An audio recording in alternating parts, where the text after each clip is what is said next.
요즘 소확행 시대라고 하죠. 소소하지만 확실한 행복 시대. 오늘은 소확행 시대 얘기를 해보고자 합니다. 리틀 포레스트, 심야 식당, 고독한 미식가, 미스터 초밥왕에 대한 얘기이기도 합니다.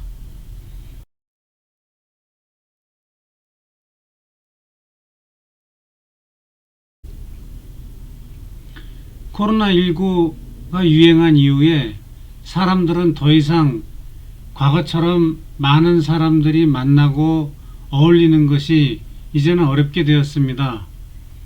언택트 세상이 온 것입니다. 사람과 어울리는 게 어려운 만큼 혼자 지낼 수밖에 없게 됐습니다. 가급적 혼자 지내는 게 상책인 거죠. 요즘 말로 소확행입니다. 나만의 소소하지만 확고한 행복을 추구하는 시대인 거죠. 젊은 사람들 사이에서는 소확행이 어제 오늘의 일은 아닙니다.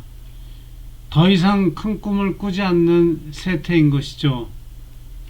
대통령, 정치가 뭐 이런 큰 것보다는 소소하지만 확고한 꿈을 추구하는 요즘 세태를 반영한 작품이 리틀 포레스트입니다. 보셨나요, 다들?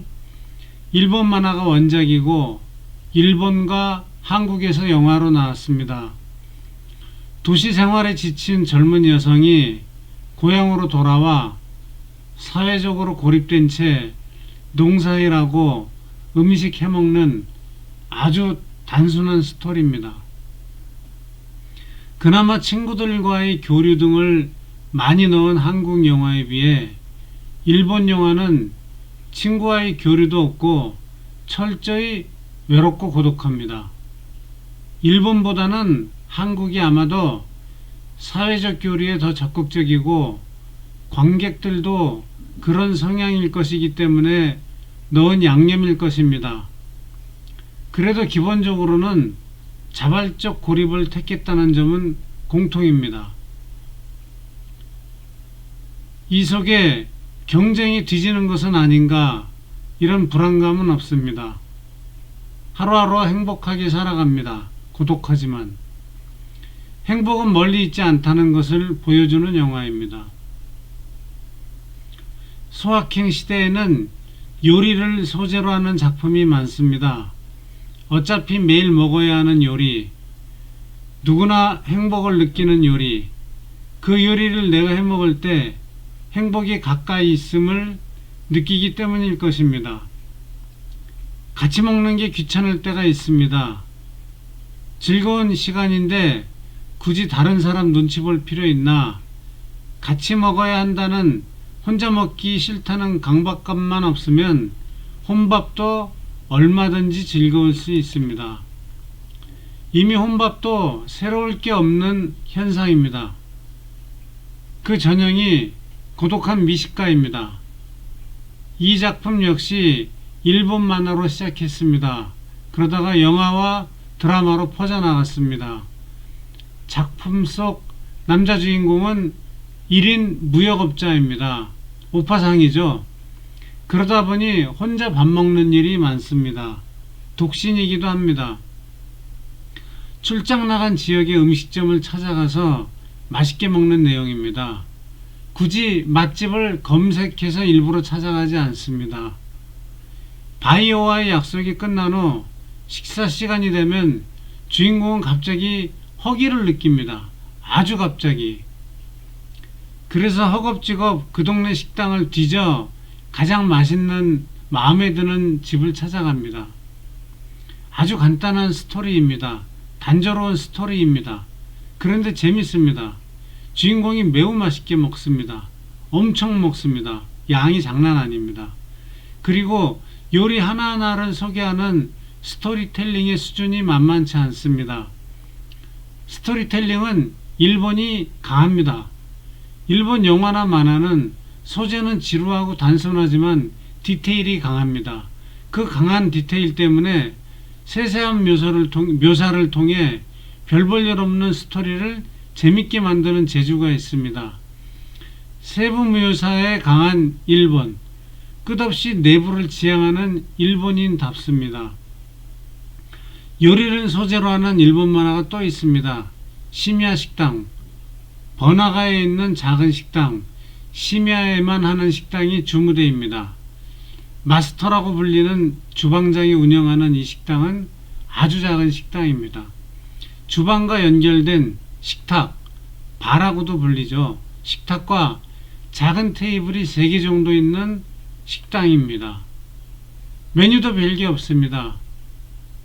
손님이 자주 원하는 음식을 만들어줍니다. 손님이 원하는 음식, 최고의 메뉴죠.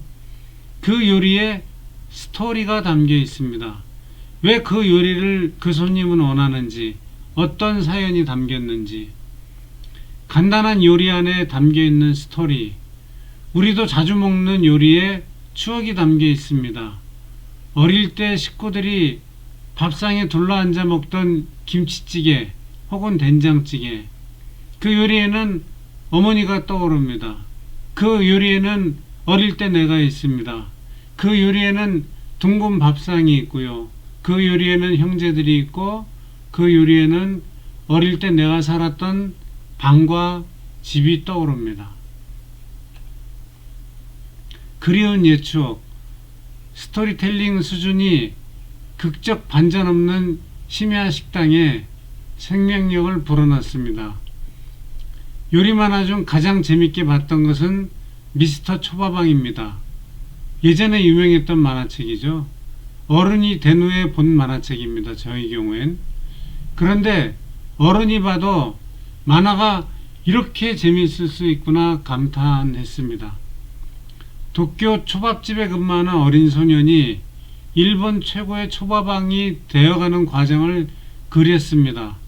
간단한 작업일 수 있는 초밥 만드는 과정을 정말 디테일하게 살리더군요.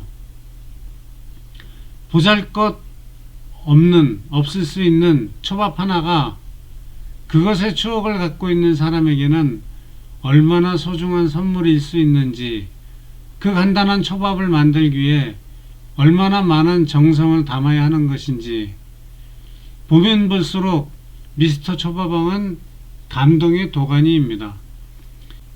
이 정도 스토리텔링 능력이면 성공하지 않을 수 없다는 생각이 들었습니다. 코로나19 이전과 이후에는 세상이 바뀐다고 합니다.